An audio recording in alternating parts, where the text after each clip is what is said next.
Ja sam po klinac išao do 90-ih, poslije 90-ih više nisam jedan put. Uopšte nisam bio sad u Hrvatskoj. Šule, samo mi kaže gde se nalazimo sad? Evo ja da u Hrvatskoj ambasadi. Dobro, kojim dobrom?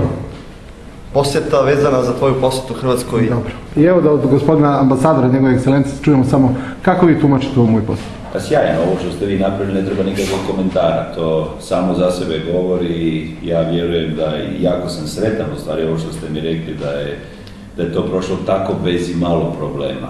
To je sjajno i to je sjajna poruka i dobro nam došli opet, ne morate dolaziti sa zastavama, ovaj puta dođite i odmorite se u Hrvatskoj i osjećajte se dobro, to je najbitnije. Tako sam i shvatio.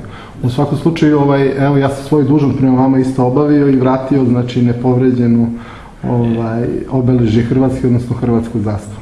To je bio direktan povod. Hvala vam lijepo, ja sam čuo da ste vi i srpskom ambasadoru u Hrvatskoj dali srpsku zastavu, isto tako. To je sjajno. To je sjajno. Zahvaljujem vam se isto na ovim finim poklonima koje ste donijeli, a sada ću ja vama isto dati nešto od hrvatskih vina, da znate kada bude ove zime dođu, da se sjetite topline iz Hrvatske koja je kondenzirana, ono crveno i bijela vina koje mi isto imamo. Ja sam iz Bele Crkve, vi to znate, i ovo su znači belocrkvanske rakije, belocrkvanski ponos, Pik Južni Banat iz Bele Crkve, znači pravi najbolje rakije. Ja se nadam da ćete se samo složiti pošto degustirate. Uvijek.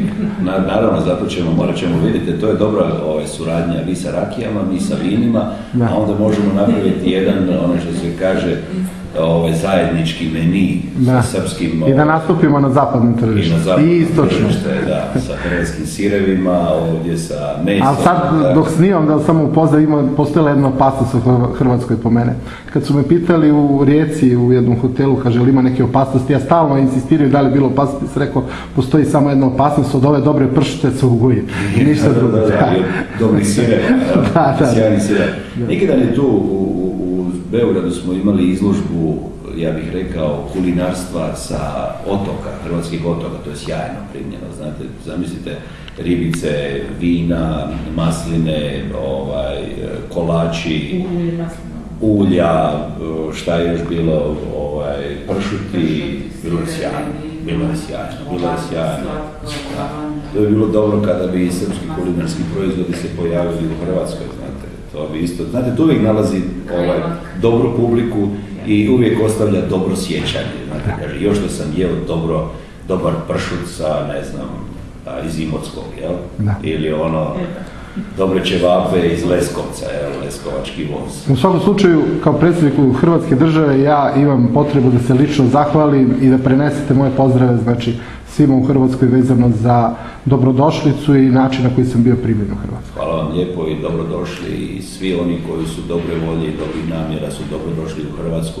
I ono što moram ovdje reći, meni je žao ako ima nekad incidenata. Međutim, ono što je bitno za reći, to nije hrvatska politika i to nije hrvatski službeni stav. I svake one koji budu radili incidente i koji budu na bilo koji način integritet bilo koje osobe povrijedili, bit će kažnjeni u Hrvatskoj. I ja vjerujem da će to, nakon kako vrijeme bude prolazilo, bivati sve manje i manje. A posebno sam sretan i zadovoljan da ste vi imali tako dobar prijem i da ste bili tako zadovoljni i sretni u Hrvatskoj. Hvala vam lijepo da ste to učinili. Hvala vam.